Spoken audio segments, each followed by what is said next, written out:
Radio Claret América presenta Sediento de ti, la palabra, fuente de vida, con el sacerdote misionero claretiano Tony Díaz. Reflexiones diarias del Evangelio.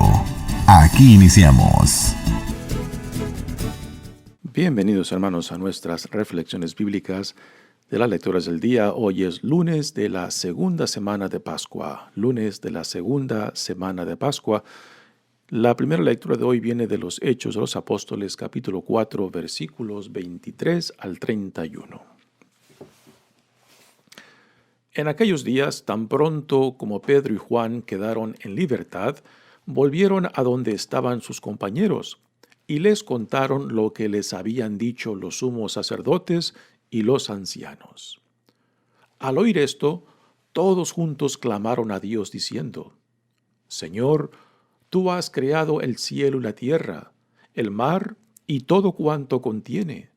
Por medio del Espíritu Santo y por boca de tu siervo David, nuestro padre, dijiste: ¿Por qué se amotinan las naciones y los pueblos hacen planes torpes?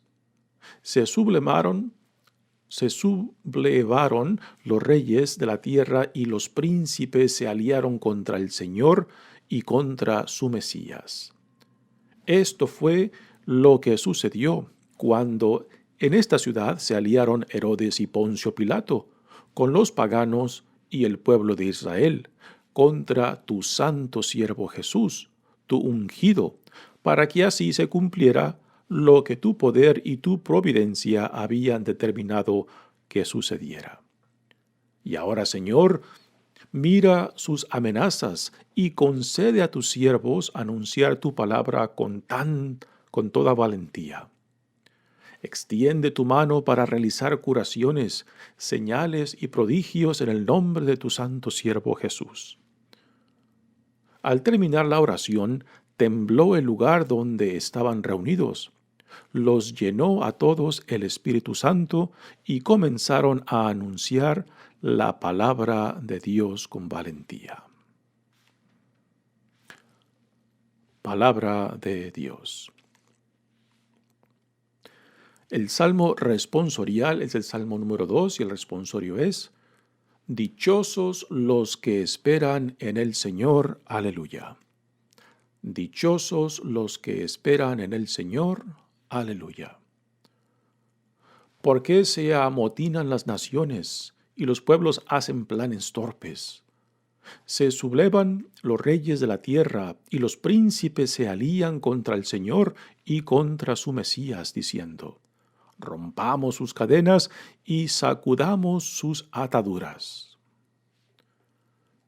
El que vive en el cielo sonríe.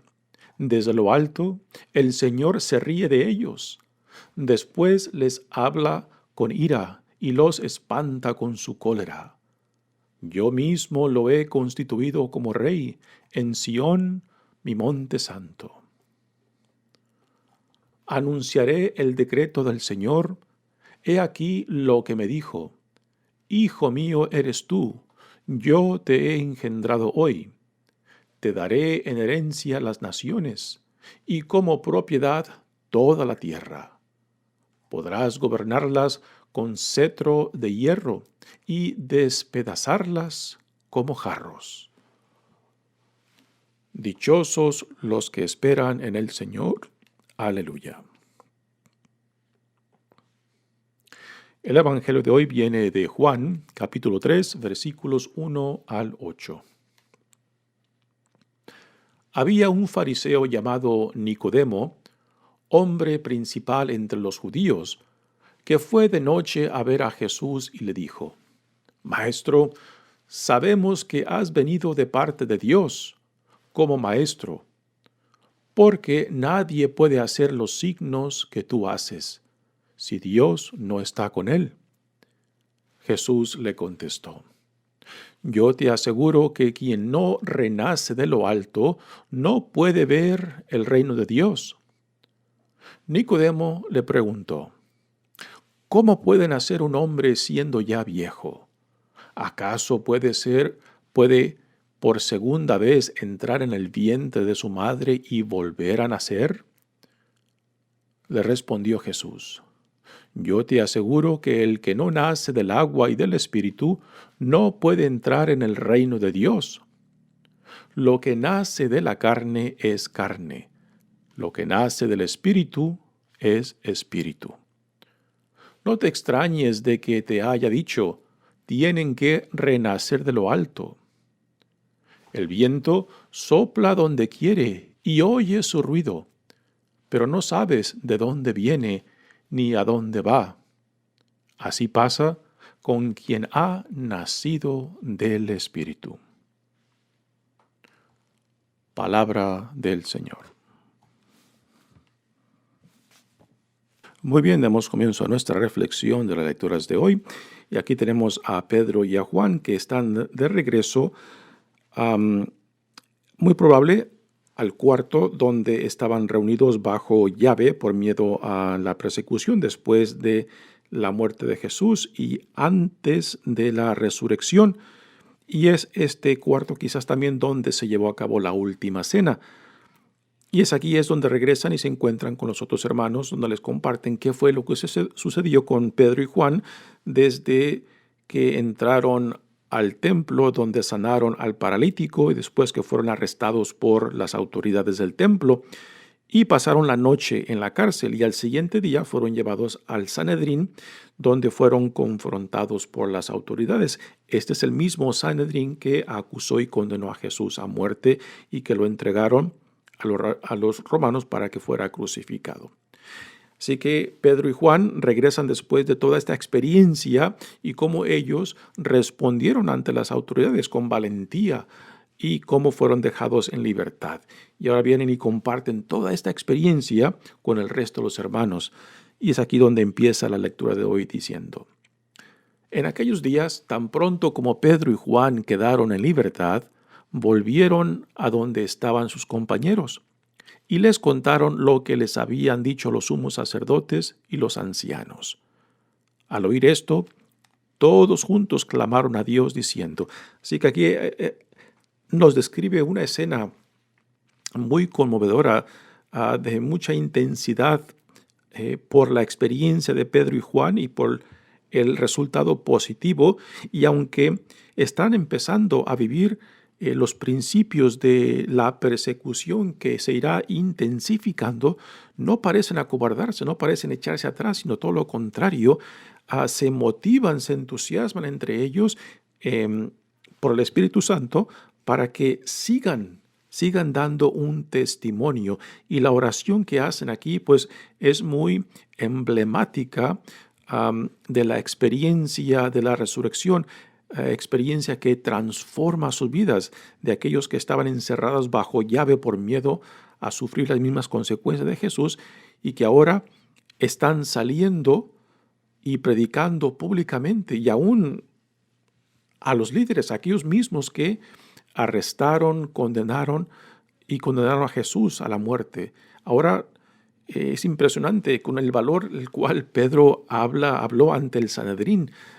Y con las palabras tan fuertes que dirigió aún a aquellos que participaron en la condenación a muerte de Jesús y que ahora nuevamente pues esa misma persecución de Jesús se va a empezar a intensificar en su rebaño, en los discípulos de Jesús.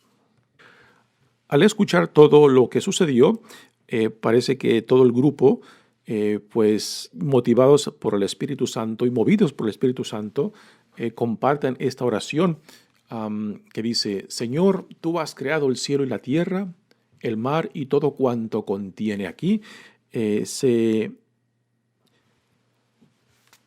dirigen a Dios como creador y Señor de toda la creación, dueño de toda la historia. Dice: por medio del Espíritu Santo y por boca de tu siervo David, nuestro Padre, tú nos dijiste: ¿por qué se amotinan las naciones y los pueblos hacen planes torpes? Aquí están citando, aparte del Salmo número 2, que también está, se cita en el Salmo responsorial de hoy. Los salmos se le atribuyen a David, aunque sabemos hoy en día que no fue él quien los escribió. pero tradicionalmente se le atribuyen a David. Y aquí en esta cita del Salmo número 2 nos dice los planes torpes de los reyes y naciones que están en contra del plan de Dios, en contra de la historia de la salvación que Dios empezó desde Abraham hasta Jesús. Y aquí nos demuestran el discernimiento de estos primeros cristianos, de los apóstoles y discípulos, de cómo ahora, por medio de los lentes de la fe y de la experiencia de la resurrección de Jesús, ahora están interpretando las Sagradas Escrituras y la conectan directamente con la vida de Jesús y con lo que le sucedió a Jesús. Dice, ¿por qué se amotinan las naciones y los pueblos hacen planes torpes? Se sublevaron los reyes de la tierra y los príncipes se aliaron contra el Señor y contra su Mesías. Y aquí es donde hacen la conexión de estas palabras proféticas del Salmo número 2 y las aplican a Jesús cuando dicen, esto fue lo que sucedió cuando en esta ciudad se aliaron Herodes y Pilato. Herodes es el rey que reinaba sobre la región de Galilea. Este Herodes es uno de los hijos de Herodes Magno, quien reinaba cuando Jesús nace y quien quiso matar a Jesús por que temía que el nacimiento de este rey judío pues lo sustituyera y le quitara el poder. Así que este Herodes es uno de los hijos de Herodes Magno. Y Poncio Pilato pues es el gobernador romano de esa región. Y como aquí esta interpretación de la Sagrada Escritura pues la conectan con los líderes contemporáneos de ellos, Herodes y Poncio Pilato, con los paganos y el pueblo de Israel. Dice, contra tu santo siervo Jesús, tu ungido. Aquí ungido es una palabra griega que significa el Cristo o en hebreo el Mesías. Así que Jesús es identificado como el Mesías, como el Cristo, que significa el ungido, el escogido por Dios, el llamado por Dios, el mandado por Dios, para que así se cumpliera lo que tu poder y tu providencia habían determinado que sucediera. Así que todo lo sucedido en torno a Jesús ya estaba predicho por Dios en el Antiguo Testamento, y esta forma de interpretar al Antiguo Testamento les viene de su propia experiencia después de la resurrección, de cómo van conectando lo que Jesús les había enseñado antes con lo que le sucedió a Jesús y ahora cómo ellos ya lo disciernen por sí mismos. Lo que no pudieron entender cuando Jesús se les enseñó, ahora por la experiencia de la resurrección de Jesús y por el Espíritu Santo, ahora ellos caen en cuenta, ellos llegan a ese momento de decir, ajá, ahora ya entendemos lo que Jesús nos enseñó antes, pero que no comprendíamos y que ahora ya por el Espíritu Santo ya lo comprendemos por nosotros mismos, ¿no? Y esta es prácticamente lo que esta oración nos está diciendo. Y aquí hay varios elementos de esta oración que esta primera lectura nos da. Por una parte, la oración que aquí se nos da es una oración no en tipo fórmula, sino en tipo de confesión. Es una oración espontánea, es una oración que nace de la experiencia que acaban de tener tanto Pedro y Juan junto con el resto de la comunidad, que ahora, movidos por el Espíritu Santo, están celebrando lo que el Espíritu Santo está llevando a cabo en ellos y por medio de ellos. Así que es un tipo de oración confesional que manifiestan por lo menos 5 cosas. Una de ellas es unanimidad, que son movidos por un solo propósito de continuar la misión que Dios los ha llevado a cabo. Así que esta oración manifiesta el sentido de continuidad de lo que Jesús comenzó con ellos y que Jesús mismo les otorgó tanto la enseñanza como la autoridad para llevar a cabo y que ellos fueran una extensión de Jesús mismo. Y ahora se expresa aquí en esta oración el sentido de unanimidad con la misión de Jesucristo en ellos.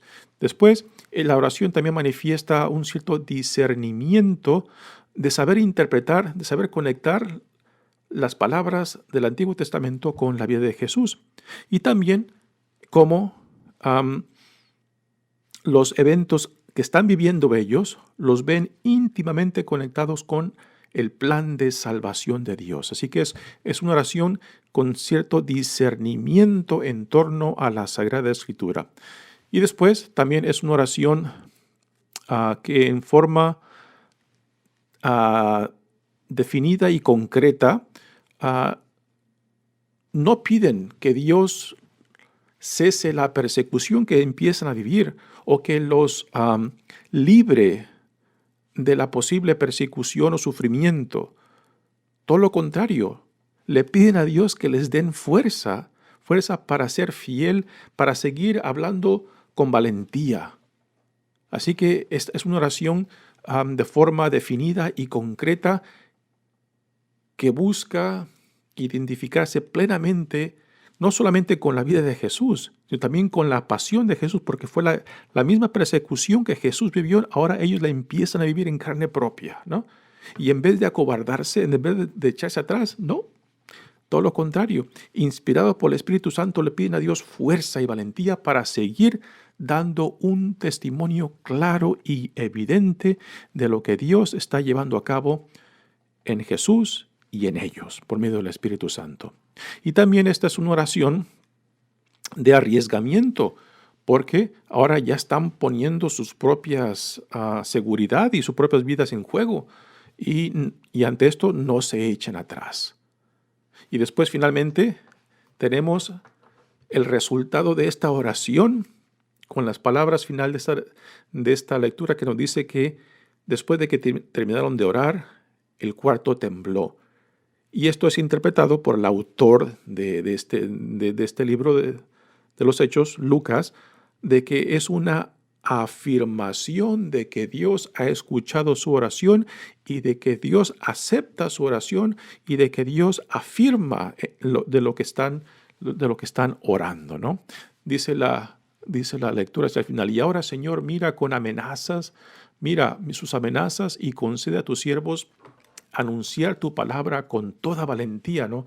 Aquí viene la parte número 3 que les mencioné, la parte número 4, ¿no? En la cual ellos no piden a Dios que cese esta persecución que ya empieza o de que se escapen de esto. No, todo lo contrario. Le piden a Dios su gracia para que sigan predicando con valentía. Se extiende tu mano para realizar curaciones, señales y prodigios en el nombre de tu santo siervo Jesús, ¿no?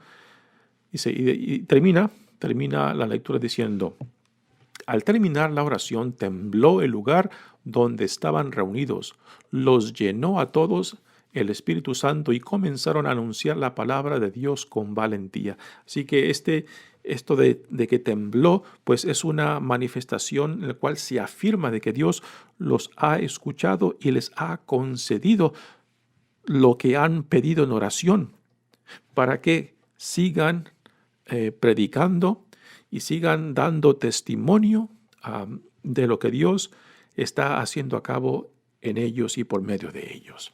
Realmente una lectura muy bella de los principios de este pequeño rebaño, de esta pequeña comunidad, que ya estamos viendo la transformación de ellos después de la resurrección de Jesucristo.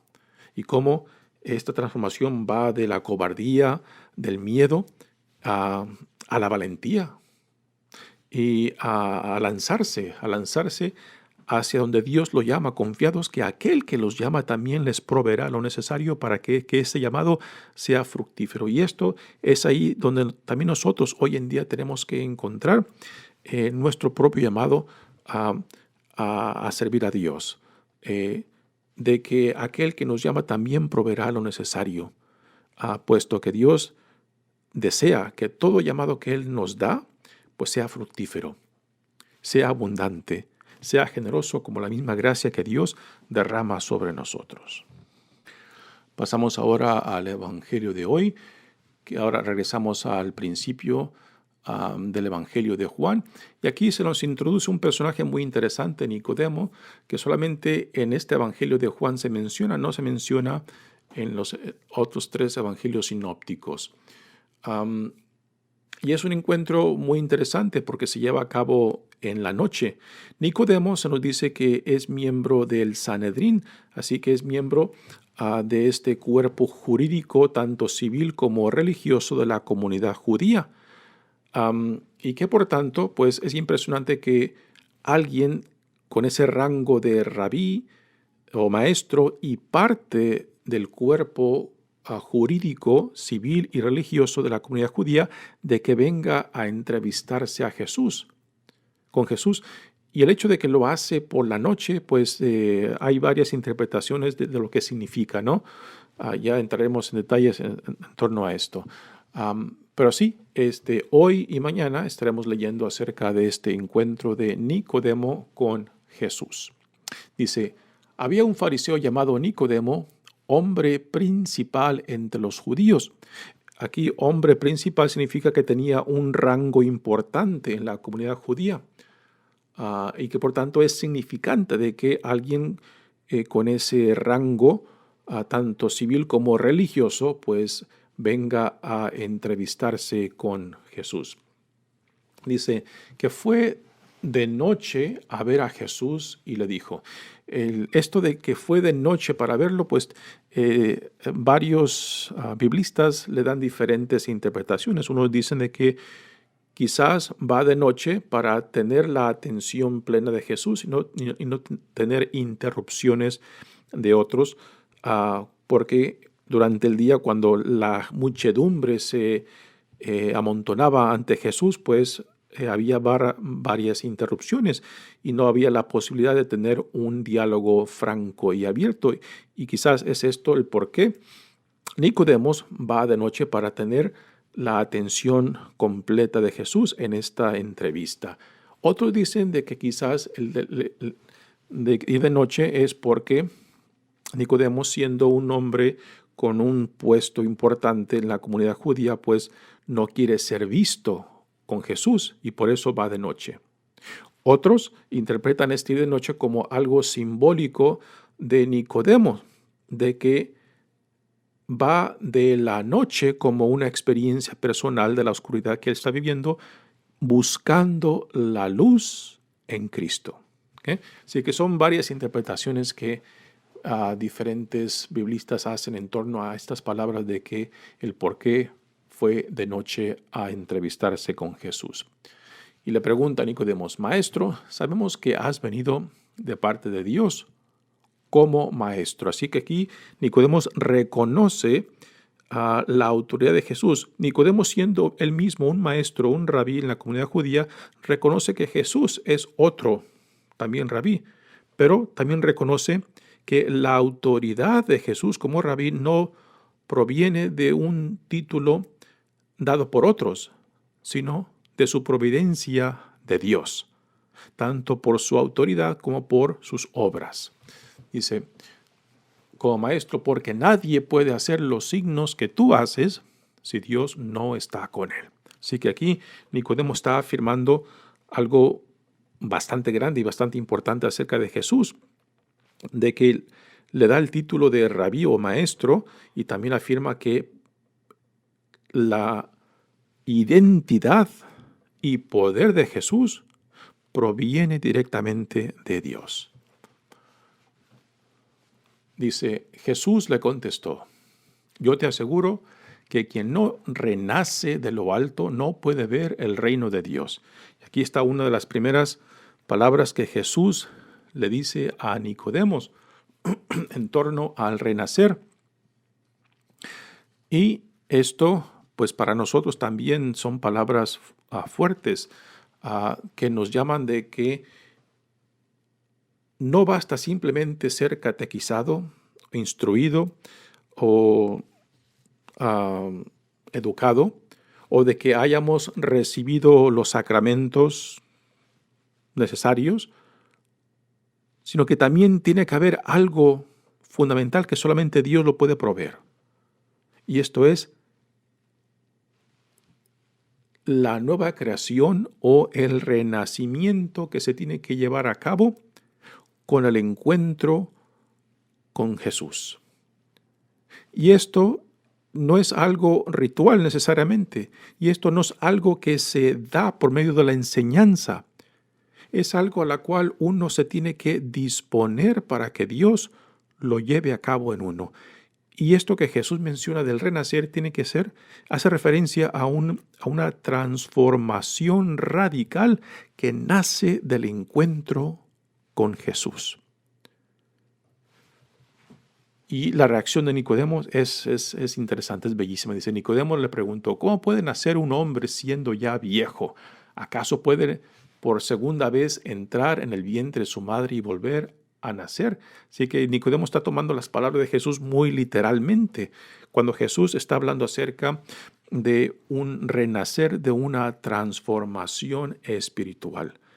Y esto es para todos nosotros, de que se tiene que llevar a cabo este renacer, esta transformación. Otra palabra que a veces utilizamos es esta conversión. Y no es algo que sucede en un momento dado, es algo que empieza en un momento dado, pero que tiene que continuar y seguir, evolucionando y creciendo en la persona, que así como todo lo que vive tiene que crecer, tiene que madurar, tiene que llegar a su plenitud, pues igualmente esa experiencia del encuentro con Cristo, esa experiencia de la transformación en Cristo por medio del Espíritu Santo, se lleva a cabo en cierto momento, pero tiene que ir creciendo, tiene que ir madurando, tiene que llegar a su plenitud, porque es la esencia de todo lo que vive. Así que Nicodemos malentiende las palabras de Jesús, y Jesús después le va aclarando más a lo que se refiere cuando le respondió Jesús, yo te aseguro que el que no nace del agua y del Espíritu no puede entrar en el reino de Dios. Aquí, nacer del agua y del Espíritu Santo, unos biblistas dicen que hace referencia simplemente a esa transformación de vida que se tiene que llevar a cabo. Y no está hablando necesariamente solamente del rito del bautismo. El rito del bautismo tiene que estar conectado con el Espíritu Santo, que transforma ese rito en algo existencial, que lleva a la persona, que lleva al bautizado a una nueva vida, que tiene que crecer, que tiene que madurar, que tiene que llegar a su plenitud. Sin esta experiencia concreta, sin estos renacimientos, sin esta transformación, pues simplemente nos quedamos en que estamos instruidos, estamos catequizados y quizás hemos recibido los sacramentos, pero aún no se ha llevado a cabo ese encuentro vital, ese renacimiento, esa transformación que solamente Dios nos puede dar en Jesucristo. Dice, lo que nace de la carne es carne, lo que nace del Espíritu es espíritu. Así que este renacer no es por voluntad de otros, no es por voluntad mía, es por pura voluntad de Dios, y por eso se requiere una disponibilidad para que Dios lleve a cabo lo que Dios tenga que hacer, de tirar abajo lo que tenga que tirar para reconstruir lo que Dios quiera y desea reconstruir en nosotros. Y después dice, no te extrañes de que te haya dicho, tienen que nacer de lo alto. El viento sopla donde quiere y oyes su ruido, pero no sabes de dónde viene ni a dónde va. Así pasa con quien ha nacido del Espíritu Santo. Así como el viento no lo podemos ver, pero sí vemos los efectos y las consecuencias de ese movimiento del viento, pues igualmente el Espíritu Santo no lo podemos ver, pero sí podemos ver los efectos y los frutos de aquellos que son movidos por el Espíritu Santo, ¿no? Y estas son palabras muy interesantes de Jesús en torno a esta nueva vida, a este renacer, a esta transformación, en el cual el Espíritu Santo es la fuente viva, es la energía dinámica que lleva a cabo esa experiencia inicial y después lleva a cabo el crecimiento y la maduración hacia la plenitud a la cual Dios nos llama. Muy bien, hermanos, mi nombre es Padre Tony Díaz, misionero claretiano. Que Dios los bendiga. Radio Claret América presentó Sediento de ti, la palabra. Fuente de vida. Sus comentarios son importantes. Contáctenos en radioclaretamerica@gmail.com.